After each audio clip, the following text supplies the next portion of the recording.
तळंगेत ऊसाच्या शेतात अर्भकाचं प्रेत सापडल्यानं खळबळ, पोलिसांचा तपास सुरू। तळंगेतील धोंडीबा नानासू फडतर यांच्या ऊसाच्या शेतात 3 महिन्यांच्या अंदाजे अर्भकाचा मृतदेह पुरलेल्या अवस्थेत आढळल्यानं संपूर्ण परिसरात खळबळ उडाली आहे। ही धक्कादायक घटना शुक्रवार दिनांक 8 ऑगस्ट रोजी उघडकीस आली असून या प्रकरणी हुपरी पोलीस ठाण्यात नोंद करण्यात आला आहे। हुपरी पोलिसातून मिळालेली माहिती अशी, सकाळी 9 वाजता शेतात गेलेल्या धोंडीबा फडतर यांनी शेतातील माती उकरलेली पाहिली। संशय बळावल्यानं त्यांनी मुलगा विनोद फडतर यांना माहिती दिली। यानंतर पोलीस पाटील समीर मुल्लानी यांच्याशी संपर्क साधण्यात आला। त्यांनी हुपरी पोलिसांना कळवताच पोलीस अधिकारी व कर्मचारी घटनास्थळी दाखल झाले।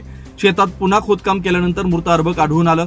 घटनास्थळी हँडग्लोव्ज, मीठ, रक्त लागलेल्या पिशव्या व इतर संशयास्पद वस्तू आढळल्यानं प्रकरण गंभीर असल्याचं स्पष्ट झालं। यानंतर इचलकरंजी विभागाचे डीवायएसपी विक्रांत गायकवाड, अप्पर तहसीलदार महेश केलारे व पोलीस निरीक्षक एनआर चौखंडे यांनी घटनास्थळी भेट देऊन पंचनामा केला।